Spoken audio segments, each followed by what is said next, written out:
I now have the distinguished pleasure of introducing our third presenter, Linda Clark. Toast Talk speaker Linda Clark is a native of Grand Bahama. Linda is a real estate manager at Gateway Ascendancy Limited and holds a project management certification from the International Business Training Association. She joined the Toastmasters program in December 2020 as a member of the Healing Communicators Club in Nassau. She later joined Sunrise Toastmasters Club, based in Sunrise, Florida. Since becoming a Toastmaster, Clark has held leadership roles at the club and district levels. She was awarded Toastmaster of the Year 2021-2022 for the Healing Communicators. Linda is also a passionate long-distance runner and a run coach, as well as a TEDx speaker and coach. Let's please put our hands together and welcome Linda to the stage.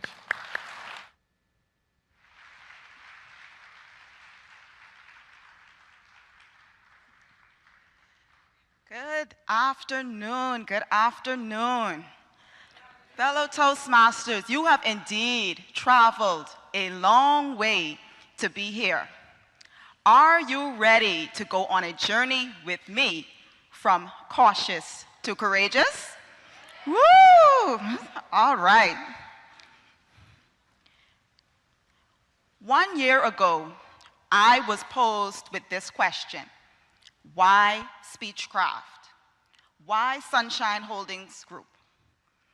Sunshine Holdings Group is a complex group of companies that consists of attorneys, architects, insurance professionals, and real estate managers like myself. Can anyone guess what the common denominator is between that complex group of employees and professions that I've just listed? Communication, and I'll tell you,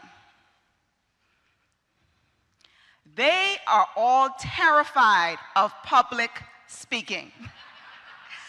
Despite this very diverse group of professionals, the thought of presenting in front of a group, presenting in court, even speaking to their subordinate staff, crippled them with fear.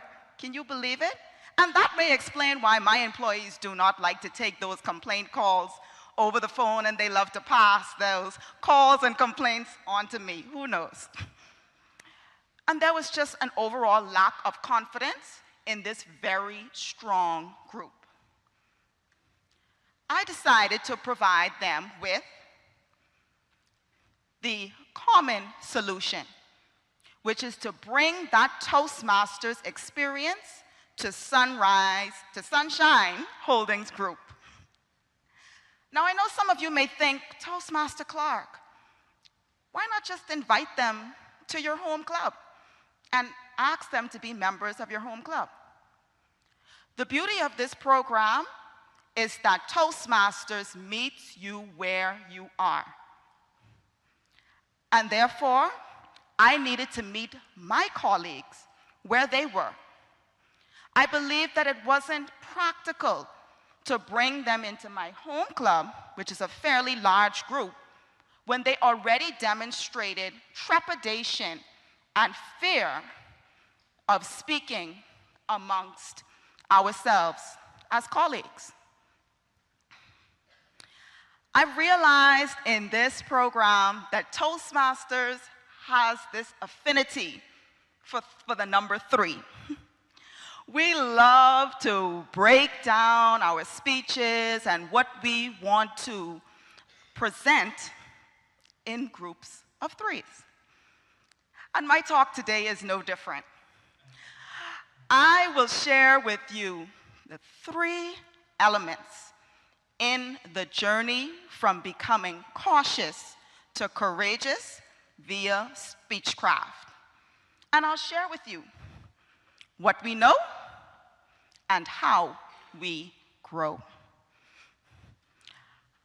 Our first step in the journey, destination number 1, the importance of membership.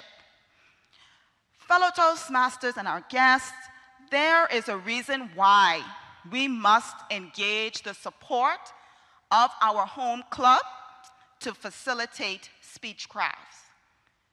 Notwithstanding the fact that when we look at the structure of a Speechcraft program, they're very much education-based. And as a matter of fact, if you were to log into Toastmasters.org, where would you find that Speechcraft tab? Under education programs. But the truth of the matter is, despite this education elements in nature, Speechcraft is about membership. And it's the way that we engage the members of our home club to support us as we facilitate the Speechcraft program. Using and harnessing teamwork and support truly creates that trickle-down effect where we inspire our own members to become engaged. Also, we must remember that in a Speechcraft program, our Speechcrafters, our members, they create a membership group in its very unique structure and in its unique way. So we're going to look at the common denominator, that bottom line for membership in Speechcraft. As you near the end of the Speechcraft journey, you are challenged with that task of inspiring your Speechcrafters to become Toastmasters. We don't want to leave them on that mountaintop experience, or as a runner, where we call that runner's high. When you run your first marathon and you're so excited and you just want to hold on to that adrenaline and bottle it. But the truth is, you actually are preparing yourself for another race, a bigger race.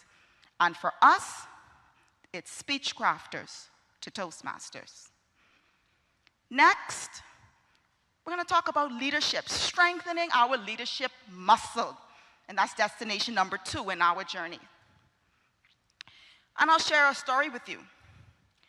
When I first presented the idea of Speechcraft to our manager, he said no.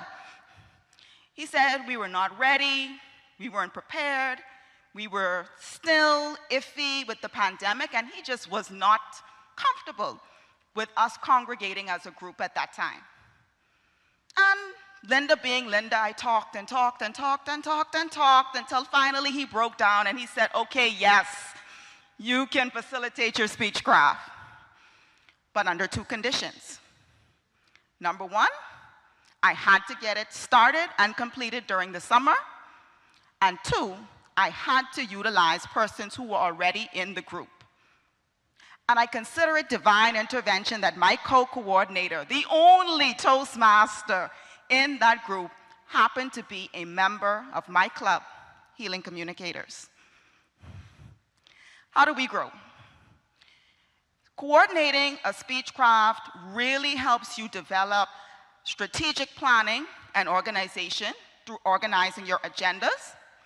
They help to foster collaboration and delegation. And they truly help you to leverage and strengthen your relationships with other Toastmasters. So the bottom line in leadership in Speechcraft, it's about building a foundation. Strengthening your leadership skills via Speechcraft, particularly in those smaller Speechcraft settings, is a great foundation for that next level of leadership. I want everybody in the room, our Toastmasters in the room, to think about what the next level of leadership looks like for you. Is it club officer, district, division? Who knows? The sky is the limit. Speechcraft can help you strengthen that leadership muscle. And finally, our last destination in our journey called Speechcraft, the magnitude of mentorship. One of the greatest takeaways that I experienced as a Speechcraft coordinator was to have my colleagues come up to me and say, Linda, I was able to do that commercial because of what I was taught in Speechcraft. I was able to get on stage and do that impromptu speech and that last-minute MC role because you inspired me and you gave me the tips and the skills to rock that stage. Additionally, from mentorship, even within my fellow Toastmasters, to have my assistant coordinator say to me how much she was able to learn and glean through us working together as co-coordinators in this amazing process. And I have to say publicly on this stage that I could not have coordinated such a successful Speechcraft program in Sunshine Holdings Group without Toastmaster Elisha Knowles. And I hope that she is here in the room this evening listening. And how we grow. We have so many Toastmasters who have never even heard of a Speechcraft, who've never been involved. So those of us who've had the opportunity to do so, that is our mission, to share and support what we have learned with our fellow members who want to embark on a similar journey. We want our members and our Speechcrafters to really learn from the sessions and what we've been able to share with them. We want to continue to support them in their journeys in Speechcraft as they become Toastmasters, because we want to speak positively, amen? And we want to share those experiences with our fellow Toastmasters, again, who are contemplating facilitating their own sessions. And you absolutely want to deliver that lessons learned project where you can have persons complete that 360-degree evaluation on your leadership as you facilitate this program. Let's look at the bottom line in Speechcraft and mentorship. And that is, the journey continues. Speechcraft is more than just a check-the-box requirement to go towards your distinguished Toastmaster designation. It is an opportunity to make an impact and to leave a lasting impression with those persons who have never had the benefit and the experience of this amazing program called Toastmasters, which have brought us all here together this week. To conclude, let's take a look again and we recap the importance of mentorship. You always want to seek that support from your club members. You want to remember that your Speechcrafters are indeed a unique group, and they are unique members as well as prospective Toastmasters. When you think about leadership, you want to utilize Speechcraft to develop those soft skills, which will serve as a foundation for your next stage in leadership. You heard me reference Toastmaster Elisha Knowles. Well, that's Area 61 Director, Toastmaster Elisha Knowles. And finally, under mentorship, you want to be that beacon of support for your Speechcrafters, even after your sessions have concluded. You want to share your experiences with other Toastmasters in the program.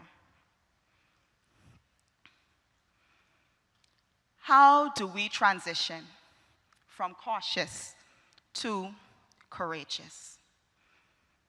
I'll share with you, it's okay to be cautious.